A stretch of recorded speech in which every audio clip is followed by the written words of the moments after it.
말씀 보겠습니다. 출애굽기 35장 30절에서 36장 7절까지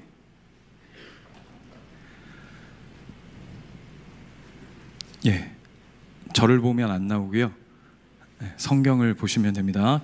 교독하도록 하겠습니다. 제가 30절부터 읽겠습니다.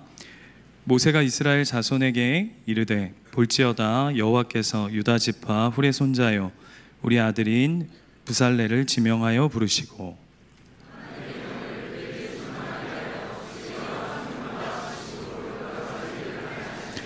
금과 은과 노수로 제작하는 기술을 고안하게 하시며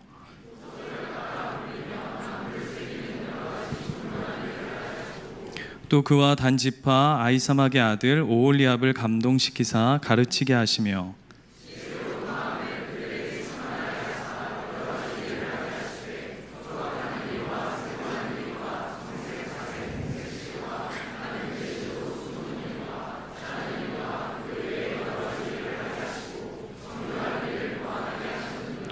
부살레가 오홀리압과 및 마음이 지혜로운 사람 곧 여호와께서 지혜와 총명을 부으사 성소에 쓸 모든 일을 할 줄 알게 하신 자들은 모두 여호와께서 명령하신 대로 할 것이니라.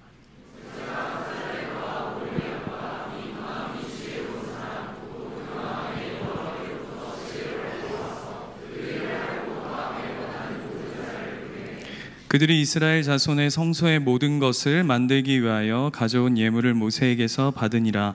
그러나 백성이 아침마다 자원하는 예물을 연하여 가져왔으므로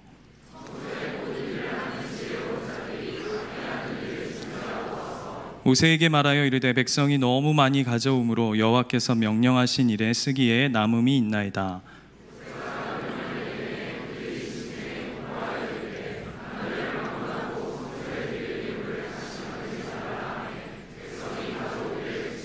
함께 읽겠습니다. 이는 재료가 모든 일을 하기에 넉넉하여 남음이 있었더라.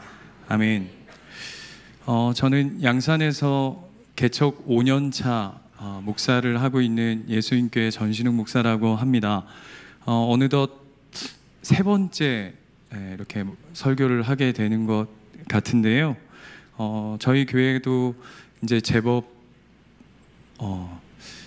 마커스 예배 영상을 보고 오시는 분들이 제법 있으시더라고요. 그 신기하더라고요. 신기하고 이게 하나님 말씀을 나누는 자리에는 힘이 있고 능력이 있구나. 더 조심해야겠다.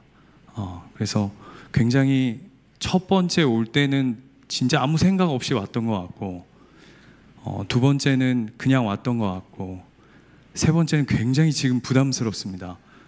그리고 여러분들 말씀을 읽으시는데 파이팅이 넘치네요. 파이팅이 오늘 하나님 말씀을 읽으시는데 굉장히 힘이 있어서 오늘 하나님께서 은혜 허락하심에 놀라운 은혜가 있을 줄 믿습니다. 저희 교회가 이제 2024년 들어오면서 충만에 관한 이야기들을 이제 성도들과 함께 나누고 있는데, 한 번은 제가 수요 예배를 설교하고 여러분 잘 모르시겠지만 목회자가 이게 설교를 죽 썼을 때 그런 이야기 들어보셨습니까? 설교를 밥도 아니고 완전히 죽 썼을 때가 있거든요.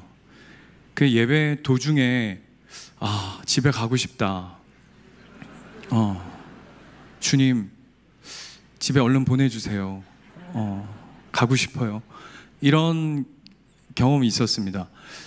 여러분 표정이 그럴 날이 많았을 것 같다 이런 표정으로 보고 계신데, 진짜 너무 그냥 뭐 이렇게 설교를 못했다 이게 아니라 어떤 느낌이었냐면, 그 본문 자체가 하나님이 이런 마음과 이런 뜻으로 말씀하고 계시는 것 같은데, 설교를 하면 할수록 제가 반대로 그 본문을 풀고 있는 듯한 그 두려움과 막 좌절감과 그 모멸감과 진짜 성도들의 눈빛에서 대략 감이 오거든요. 목회자들은요.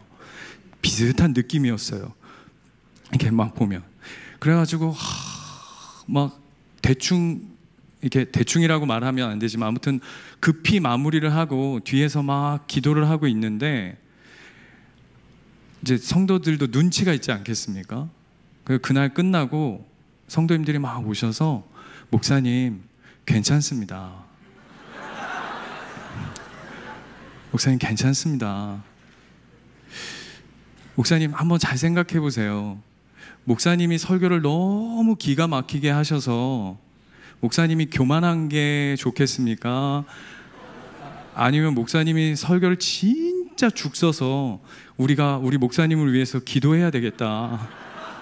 우리 교회를 위해서 진짜 부르짖어 우리 목사님 저대로 두지 마시옵소서 하면서 막 금식과 막 기도를 하는 게 어느 게 훨씬 교회의 유익과 하나님 나라를 위하는 거겠습니까? 라고 하는 이야기를 듣는데 깊은 충만이 있는데 기분은 썩 좋지 않은 거예요. 그러면서 그때 생각이 들었던 게 뭐냐면 진짜 충만이라는 게 뭘까? 충만하다, 하나님으로 충만하다라고 하는 게 뭘까? 라고 하는 그런 생각들이 저 안에 묵상을 하게 되어졌습니다. 그래서 오늘도 제가 하나님 주신 마음속에서 누렸던 그 충만한 그 충만이라는 단어, 그리고 성경이 말하는 충만에 관한 이야기들을 저와 여러분 함께 좀 이 시간 나눠보려고 하는데요. 오늘 본문은 하나님께서 하나님의 성막을 짓는 일에 두 사람을 딱 지명해서 부릅니다. 오늘 성경에 보시면 30절에 보시면 그 첫 번째 사람이 누구냐 하면 부살렐이라고 하는 사람입니다. 부살렐. 이게 원어적으로는 어떤 뜻을 가지고 있냐 하면 하나님의 그늘이라고 하는 이름 멋있지 않습니까? 그 부살렐이라고 하는 이름의 뜻이 하나님의 그늘이다 라고 하는.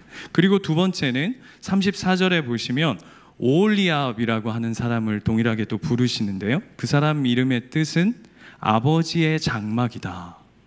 그러니까 하나님의 그늘인 한 사람과 아버지의 장막이라고 일컬음을 받는 두 사람을 하나님께서 부르십니다. 그리고는 31절에 우리가 읽었던 31절에 보시면 하나님께서 하나님의 영을 충만하게 부으셨다라고 되어 있습니다. 그러니까 우리 편하게 우리식으로 이해해 보자면 성령을 충만케 하셨다라고 하는 것이죠. 여러분 이 정도만 해도 이해되시죠? 그런데 그 충만함이 31절에 보면 구체적으로 성경이 어떻게 성령의 충만함을 이루어 갔다라고 성경이 이야기하냐면 첫 번째 지혜, 그리고 두 번째 총명, 그리고 세 번째 지식, 이렇게 되어 있습니다. 그래서 이거를 제가 나름 이제 이 지혜와 총명과 지식이 뭐가 다를까 해서 뭐 이렇게 좀 찾아봤어요. 네. 그게 이제 목회자의 목 아니겠습니까? 그래서 막 찾아봤더니 나름 이렇게 정리해 있더라고요. 지혜라고 하는 이 단어는 우리가 가지는 어떤 분별력, 뭔가를 이렇게 분별하고 이렇게 통찰할 수 있는 그런 능력을 이야기하고요. 두 번째 이 총명은 어떤 이해력. 네. 오늘 이 예배 시간에 여러분에게 하늘의 총명이 부어지기를 축원드립니다. 네. 제가 개떡같이 설교할지라도 성령의 충만한 은혜와 총명이 부어져서 찰떡같이 알아듣는 놀라운 은혜가 이 옷 가운데 충만히 임할 줄 믿습니다. 예. 세 번째는요, 지식인데요, 이거는 말 그대로 어떤 똑똑한 어떤 머리, 그 여러분 머리죠. 분위기가 이상하네요. 이런 지혜와 총명과 지식을 이 두 사람에게 하나님께서 성령의 충만함으로 말미암아 부어주셨다라고 성경이 이야기하고 있습니다. 그런데 이 단어는 우리가 이제 임의적으로 이렇게 이런 뜻을 가지고 있다라고 하고 분석할 수 있겠지만, 여러분 그 데살로니가 전서 5장에 보면 사람을 그 사도 바울이 이렇게 영, 육, 혼 이렇게 나누잖아요. 그렇죠? 예, 굉장히 낯섭니다. 예, 영육혼으로 이렇게 나누거든요.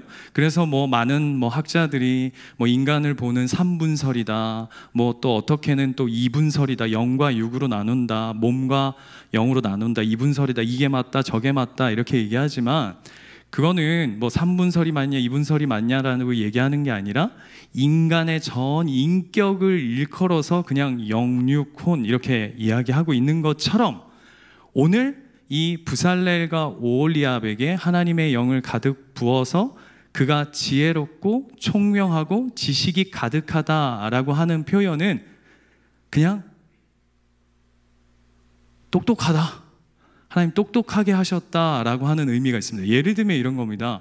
저희 할머니가 지금 96세신데요 폭력성 우울증 치매를 30년 앓으셨습니다.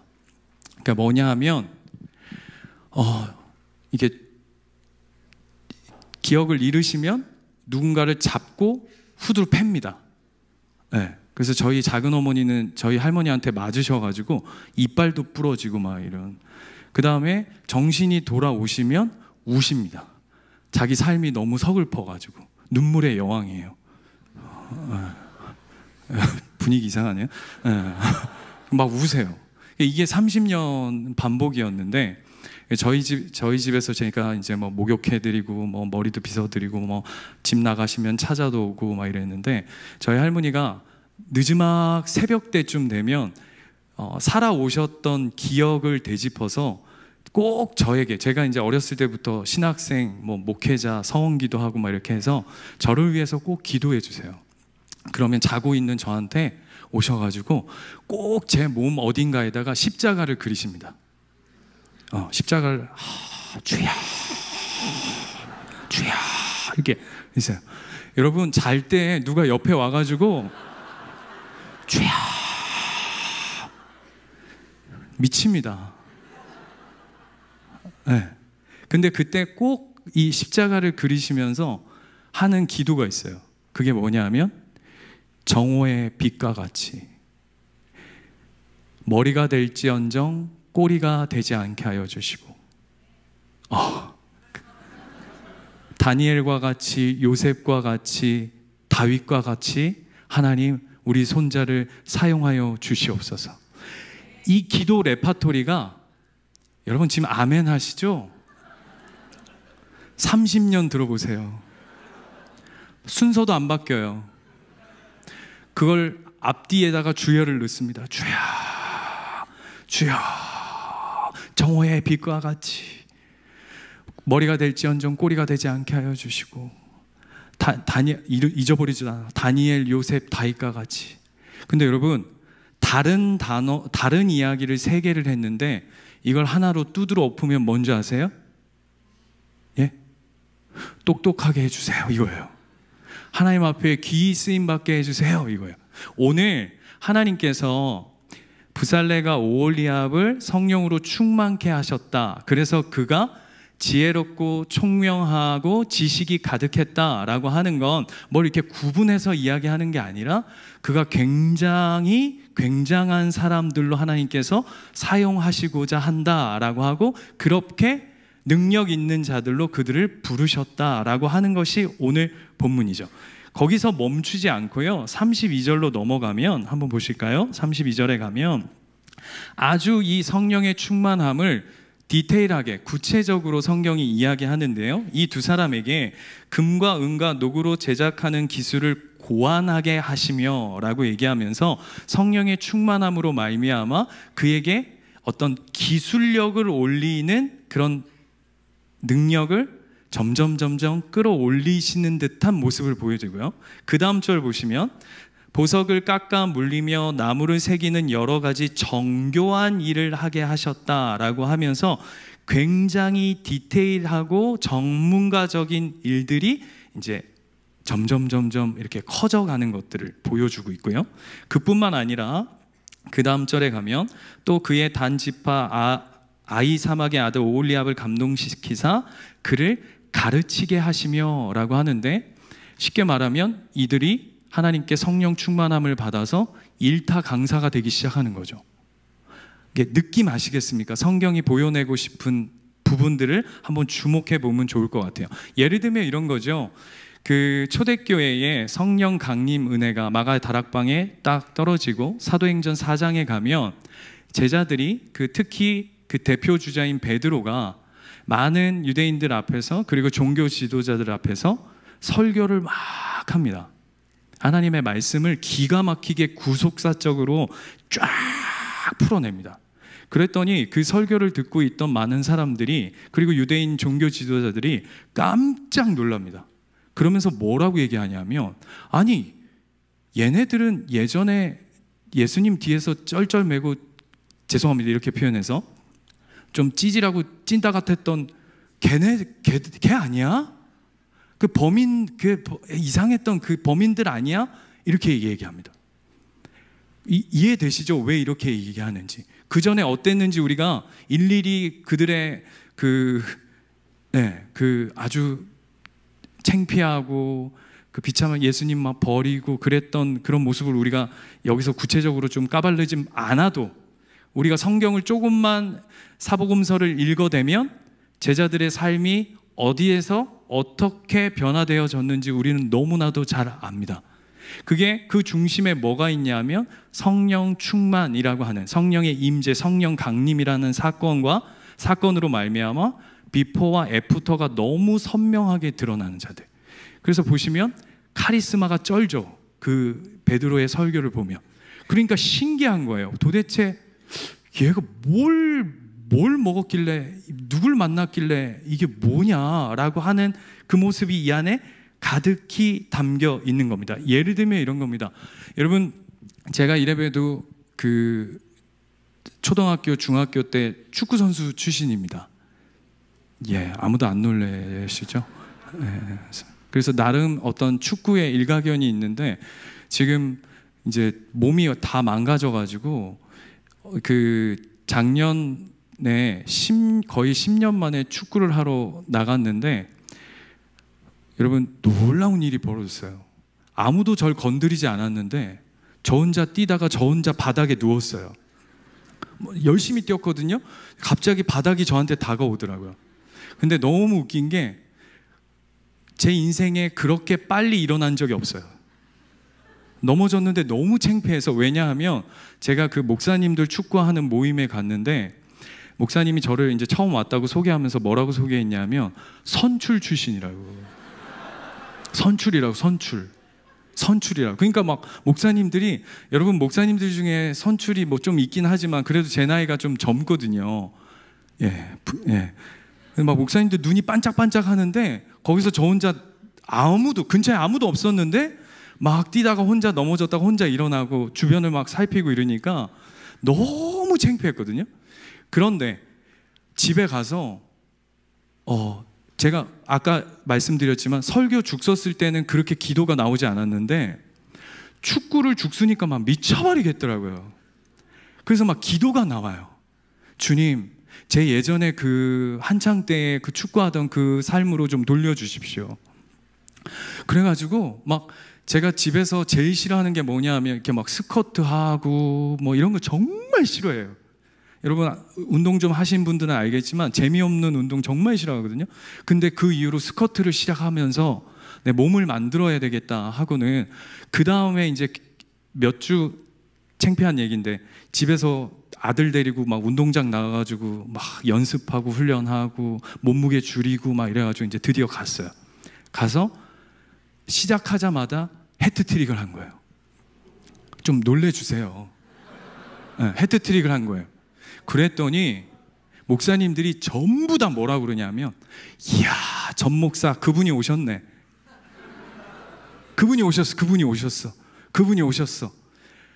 지금 딱 그 얘기가 무슨 얘기냐면, 여러분 성령의 충만함을 딱 받으면 우리는 보편적으로 늘 어떻게 우리의 삶을 딱 대입하냐면, 오늘 성경도 딱 그런 것 같아 보이지 않아요? 오홀리압과 부살레를 하나님께서 특별히 딱 골라 잡아가지고 하나님의 영을 주유소에 기름 넣듯이 그냥 쫙 불어 넣어주니까 어떤 능력들이 막 차오르기 시작하고 막 합승 능력이 공부도 못하던 것들이 막 뒤집어져 가지고 막 공부를 하고 우리 김남국 목사님 같은 거 같은 거랜다. 예, 주님 편집 부탁드립니다. 예. 하나님께서 30세에 부르셔서 성령 충만해서 막 문제집에서 본 거 다 나왔다고 많이 들으셨죠?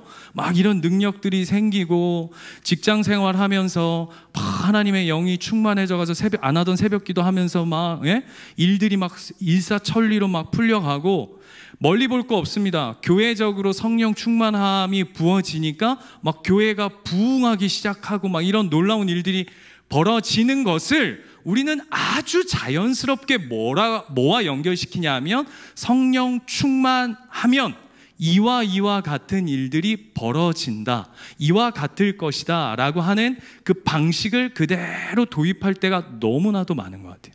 예를 들면 제가 예전에 어떤 분의 간증을 들었는데 영어를 너무 잘하시는 분인 거예요. 영어를 막 쉘라 막 영어가 쉘라인지 모르겠는데 아무튼 막 영어를 막 프리토킹하고 막 이러는데 이분이 간증하는데 뭐라고 그러시냐면 자기는 꿈에서 하나님이 자기를 영어 공부시켜 주셨다는 거예요. 들을수록 재수 없어요. 그러니까 우리 식으로 하자면 이런 거죠. 당신은 뭐 어떻게 하면 교회가 부흥되었습니까? 이렇게 물었더니 그 뻔한 대답처럼 당신은 어떻게 전교 1등 하게 되었나요? 그러면 나오는 인터뷰의 답이 뭐죠?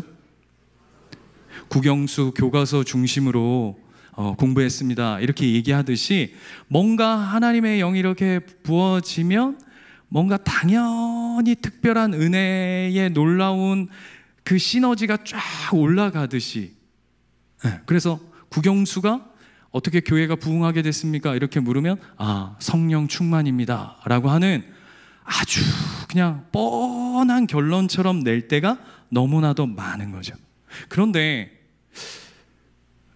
그렇게 그 말이 맞다라고 생각할 수도 있겠는데 성경을 살피고 우리가 신앙생활을 해보면 그럴 때가 많으세요? 아닐 때가 훨씬 많으세요? 대답을 생략하도록 하겠습니다. 사사기 15장 14절에 가면 여러분 잘 아시는 삼손이라고 하는 사사가 등장합니다. 그 본문이 너무 재밌는데요. 그 본문이 어떻게 되어 있냐면 이렇게 이야기해요. 감사합니다. 삼손이 레위의 이름에 블레셋 사람들이 그에게 마주할 때 여호와의 영이 삼손에게 갑자기 임하매. 그래가지고 삼손이 어떻게 하냐면요, 나귀 턱뼈로 몇 명을 때려 죽이죠? 1000명을 그냥 때려 죽입니다. 하나님의 영이 이빠이데스 충만하게 돼가지고 그냥 블레셋의 사람들을 그냥 능력으로 그냥 다 때려잡습니다. 그런데 이게 보편적 우리가 성령 충만의 어떤 사역의 특징들이라고 우리는 이해를 한다고요. 그런데 저는 이게 정말, 그래서 여러분 한번 잘 생각해 보세요. 삼손이 정말 성령 충만함의 삶을 살아갔나요? 아니더라고요. 오히려 삼손은 반짝하고 사라져 버렸어요. 그렇다면 성경이 말하는 진짜 성령 충만이 뭘까? 내 어떤 능력, 개인적인 어떠함을 끌어올려서 남들과 다른 어떤 능력, 실력, 내 어떠함이 출중해지는 것들을 말하는 걸까?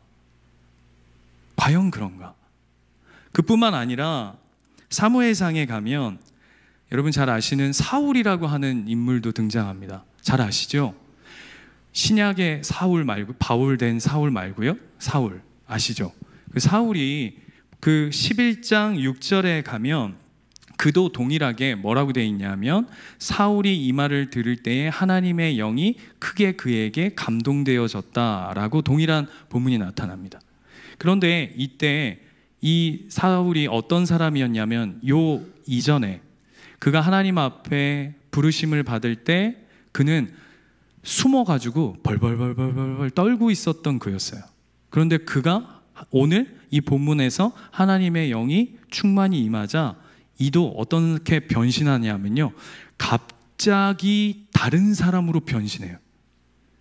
그래서는 뭐라 그러냐면, 내가 암몬 자손과 전쟁을 치르러 갈 터인데 나와 함께 하지 않는 자는, 죄송합니다, 이거는 제가 한 얘기가 아니라 사울이 한 얘기입니다.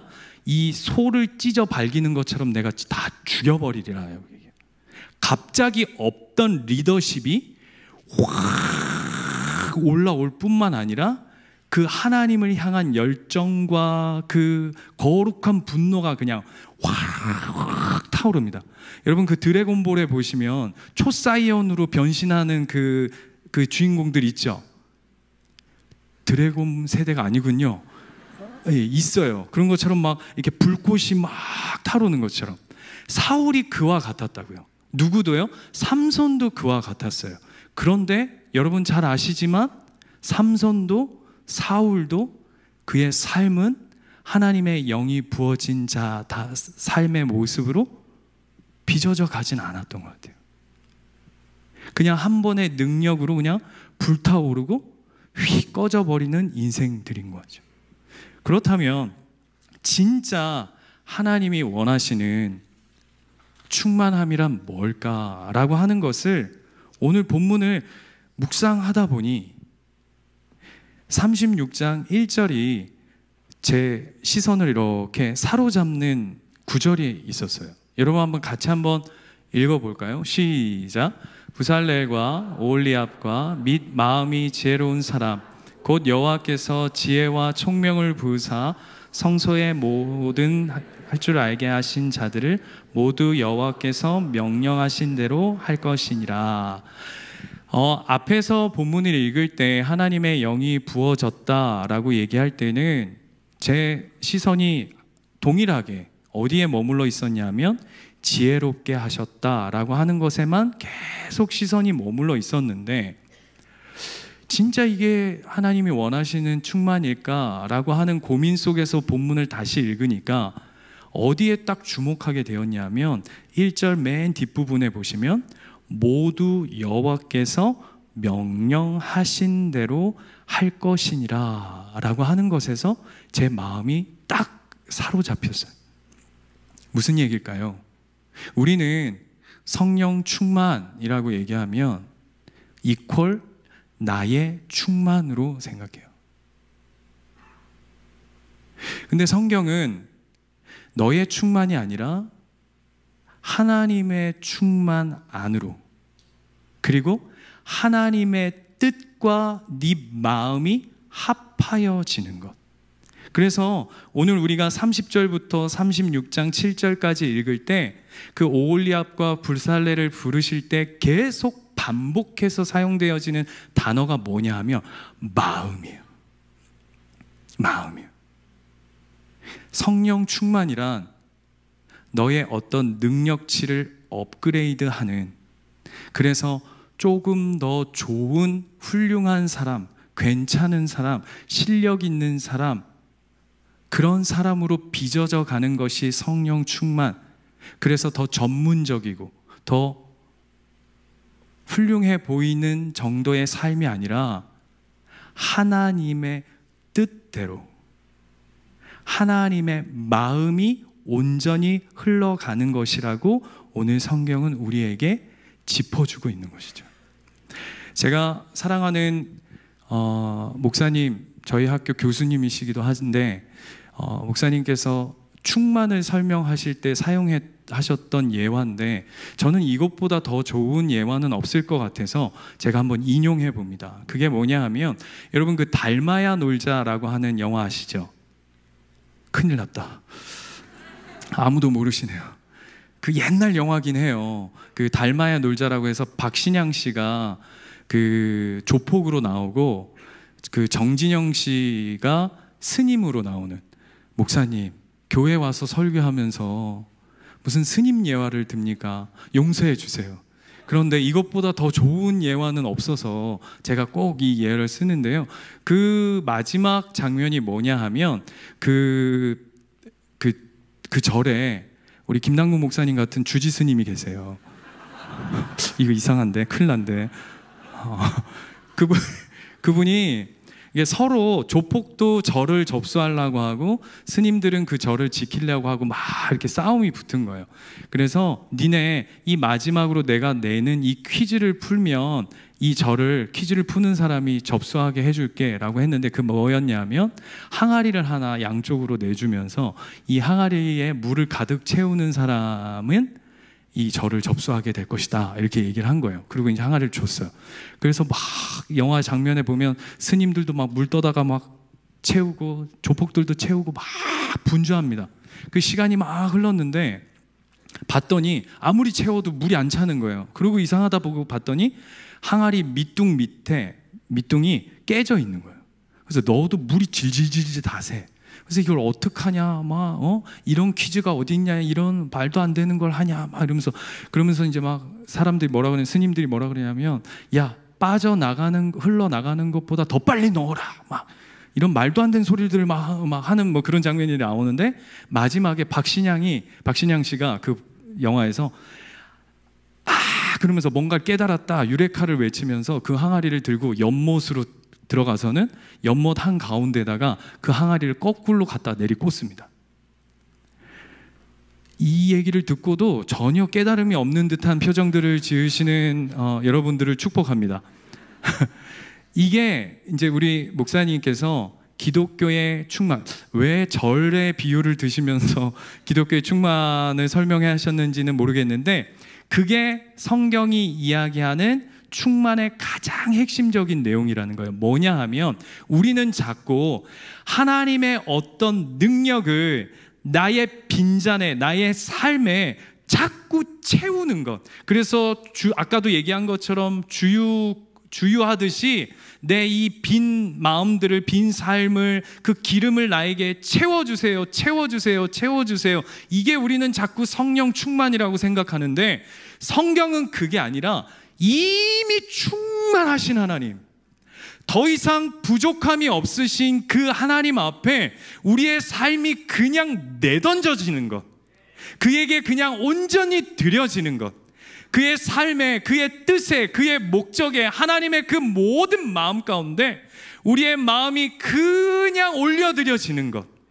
그래서 우리가 깨어졌던, 망가졌던, 구멍이 났던 아무런 상관없이 그분의 충만하심 안으로 우리가 들어가는 것이죠. 그래서 요한복음에 예수님께서 이 충만을 동일하게 설명하시면서 뭐라고 거듭 말씀하시냐면 이렇게 표현하시죠. 나의 안에 거하라. 나의 안에 거하라. 그러면서 뭐라고 말씀하시죠? 나의 안에 거함으로 너희의 삶에 열매가 맺힐 것이다. 그뿐만 아니라 너희의 삶에 그 참된 기쁨이 흘러 넘쳐 갈 것이다 라고 이야기하는 것이죠. 그리고는 이 충만함의 시선과 본질을 가지고, 여러분 그 다음 절 한번 보실까요? 3절부터 보세요. 3절부터 보시면 이렇게 돼 있어요. 그들이 이스라엘 자손의 성소의 모든 것을 만들기 위하여 가져온 예물을 모세에게서 받으니라. 그러나 백성이 아침마다 자원하는 예물을 연하여 가져왔으므로 성소의 모든 일을 하는 지혜로운 자들이 각기 하는 일을 중지하고 와서 모세에게 말하여 이르되, 백성이 너무 많이 가져오므로 여호와께서 명령하신 일에 쓰기에 남음이 있나이다. 이렇게 얘기해요. 이게 무슨 얘기냐면, 저는 처음에 이 본문을 읽을 때, 제가 지금 개척 5년 차라고 하지 않았습니까? 너무 좋은 본문이다. 저 상가에서 지금 개척하고 있고, 한층 지금 이런 표현 쓰면 굉장히 제가 속물처럼 느껴지실 텐데, 지금 한층 이렇게 늘려가면서 지금 예배하고 있거든요. 그런데 이 본문을 딱 읽는데 하나님의 성막을 짓는 일에 막 온 교우들이 막 집 팔고 땅 팔고 막 다 팔고 막 주님 드리기에 부족함이 없나이다, 나를 드리오러 바쳐 그냥 집어 삼켜 주시옵소서, 이거잖아요.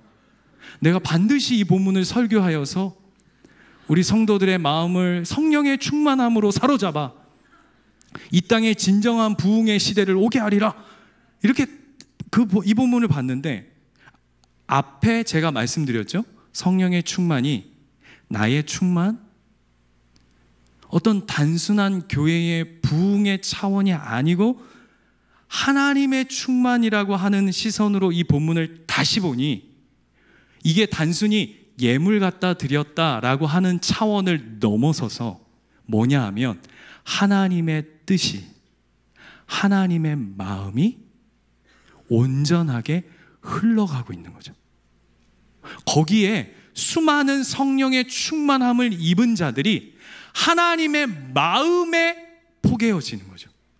나의 충만이 아니라 내가 뭘 했다, 내가 뭘 하겠다, 내가 뭘 대단히 누리겠다, 실력이 있겠다, 능력이 있겠다, 하나님 나를 부욕케 하소서라고 하는 성령의 충만이 아니라 하나님의 뜻과 하나님의 마음이 온전히 포개어져서 그것이 이렇게 흘러가는 것.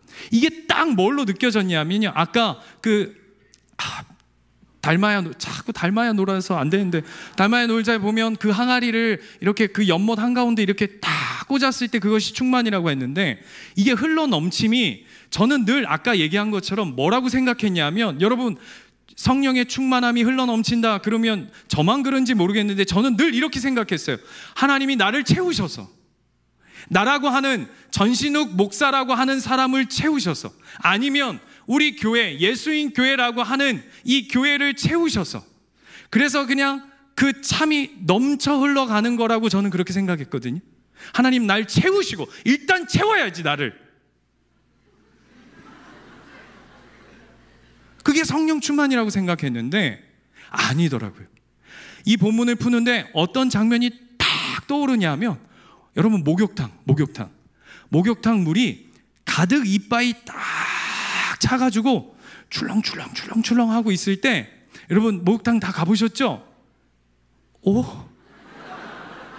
더러운 분들, 네, 목욕탕 다 가보셨죠? 그 찰랑찰랑 막 물이 이렇게 할 때 그 안으로 우리가 한 발을 풍덩 내디디면 어떻게 됩니까? 그 물이 확 흘러 넘쳐요. 여러분, 그게 나의 충만인가요? 나를 채워서의 충만인가요? 아니죠. 하나님의 충만이 이미 흘러 넘치고 있는 그곳에 내가 그 하나님의 뜻 안에, 하나님의 부르심 안에, 하나님의 마음 안에, 하나님의 역사하심 안에, 하나님의 일하심 안에 내 삶이 고스란히 포개어지고 들어가졌을 때 그 물이 차고 흘러나는 것처럼, 오늘 그 역사가 이 오홀레압과 부살렐, 아니요, 이 하나님의 마음에 포개져 있는 수많은 하나님의 백성들 가운데 하나님이 보게 하시는 은혜가 고스란히 담겨 있는 것이죠. 여러분, 여기만 있는 게 아니죠. 어디에 동일한 본문이 있냐 하면 사도행전 2장에 가면, 본문 한번 띄워주시겠습니까? 사도행전 2장에 가면 이와 동일한 은혜가 펼쳐집니다. 그게 뭐냐면 아까 얘기한 것처럼 마가 다락방에 성령의 임재가 허락되어졌을 때 그 다음에 많은 하나님의 백성들이 어떤 일들을 벌이냐면, 자 보십시오. 사람마다 두려워하는데 사람들로 말미암아 기사와 표적이 많이 나타나니 믿는 사람들이 다 함께 있어 뭘 했다고 얘기하냐면 모든 물건을 어떻게 했다고요? 통용했다고요. 이게 통용했다는 말이 어려운데 쉽게 말하면요, 다 나눠 가졌다고요. 하나님께 기꺼이 드렸다고요. 그 다음에요, 또 재산과 소유를 팔아 각 사람의 필요를 따라 다 나눠줬다고요. 이게 무슨 얘기입니까? 그냥 뭐 불쌍하니까 구제하고 선교하고 이런 내용이 아니라 하나님의 뜻과 하나님의 부르심과 하나님의 마음에 포개져서 그것에 그 은혜가 흘러가고 있는 삶의 모습을 우리에게 보여내고 있는 것이죠. 오늘 오홀리압과 부살렐의 이야기와 동일한 이야기를 우리에게 들려주고 있는 겁니다. 제가 이 작은 교회, 누가 그러시더라고요. 교회 앞에 작다 크다를 붙이는 건 좋은 게 아니다. 그래서 다르게 표현해 보자면 앞으로 클 교회,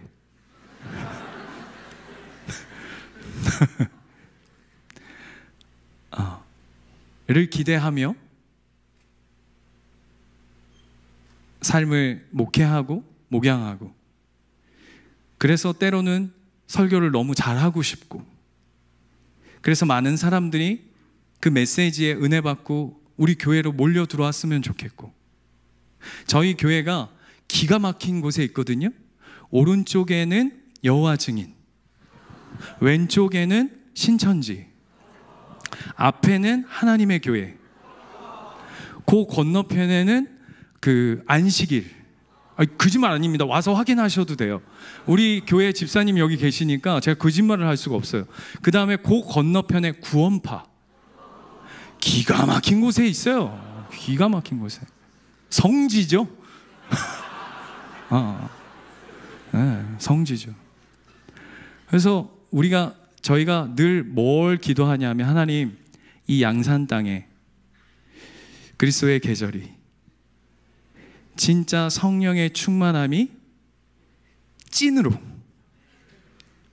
진짜 충만함으로, 그래서 이단에 갔던 자들도 회개하고 우리 교회로, 다른 교회 아니고,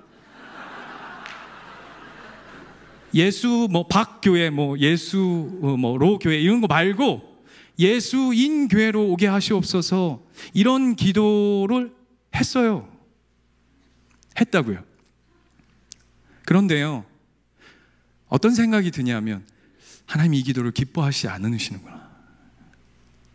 나의 만족을 위한 기도, 나의 만족을 위한 예배, 나의 만족을 위한 사역, 나의 만족을 위한 목회가 너무 많더라고요.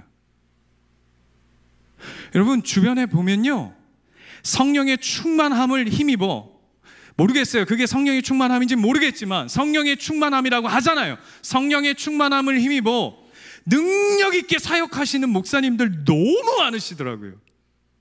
막 교회마다 막 기적이 일어나고 뭐 그런 일들이 너무 많고요.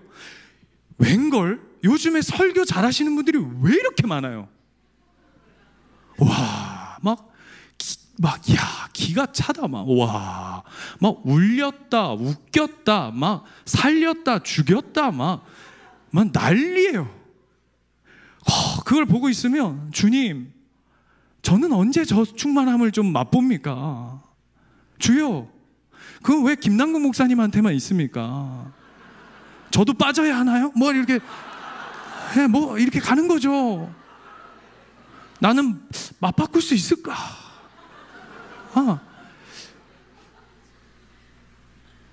제가 왜 이런 얘기를 하죠? 아무튼 그런데 하나님의 뜻을 구하고 하나님의 마음 때문에 나의 만족과 나의 충만을 내려놓는 교회들은 없더라고요. 제가 만난 한 목사님이 있었습니다. 제가 한창 이렇게 자의 만족으로 이렇게 뿡뿡하고 있을 때, 한 목사님이 서울에서 목회를 하시다가 갑자기 부산으로 내려오셨어요. 그래서 목사님, 큰 교회 목회를 잘 하시고, 그 제법 큰 교회였거든요. 자꾸 이렇게 사이즈로 얘기하면 안 되는데 그냥 이해입니다. 큰 교회 목회를 하시다가 갑자기 사임하고 내려오신 거예요. 그래서 목사님, 왜 내려오셨어요? 그랬더니 뭐라고 얘기하시냐면, 여러분, 목회자의 대부분은 위에서 아래로 내려오는 일은 거의 없습니다. 위에서 아래로라는 게 모든 의미에서, 이해되시죠? 세상적 기준 안에서 위에서 아래로 내려오는 일들은 잘 없습니다. 보통 밑에서 위로 올라갑니다. 제가 꿈꾸던, 제가 기도하던, 제가 사모하던 어떤 기준들처럼 작다, 그 다음. 그래서 늘 어떤 교회의 청빙이나 이런 부분들 보면 교회의 사이즈가 어떻게 되나, 그래서 늘 그 높은 곳을 향하여 그곳에 계신 하나님을 바라보며 가는데, 이 목사님이 그 큰 교회에 있다가 거꾸로 내려오신 거예요. 그래서 목사님, 왜 내려오셨어요? 그랬더니 이렇게 얘기하시는 거예요.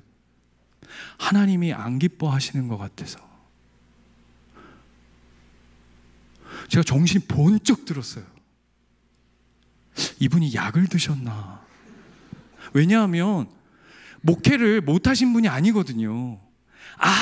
아주 목회를 잘 하시고 나름 사람들에게도 인정받고 메시지도 너무 좋고 한데 이걸 어떻게 그걸 다 내팽겨치고 내려오셔서 청년들 몇 사람 데리고 얼마 전에 개척을 하셨어요. 제가 정신이 번쩍 들더라고요. 그러면서 이 본문이 보이기 시작했어요. 성령의 충만함이 뭘까?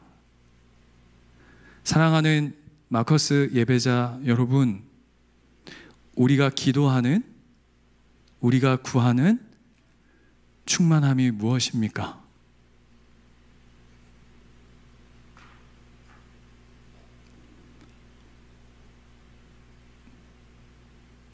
나의 만족과 나의 충만에 머물러 있는 기도와 예배와 간구라면 오늘 하나님의 분명한 말씀 앞에 다시금 내 삶을 들여다보고 하나님 뜻 앞에 우리 각자의 삶을 세워가는 시간들이 되었으면 좋겠습니다.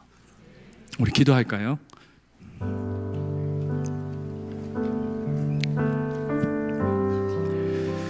한국교회가 위기라고 합니다. 수많은 데이터들을 대입시킵니다.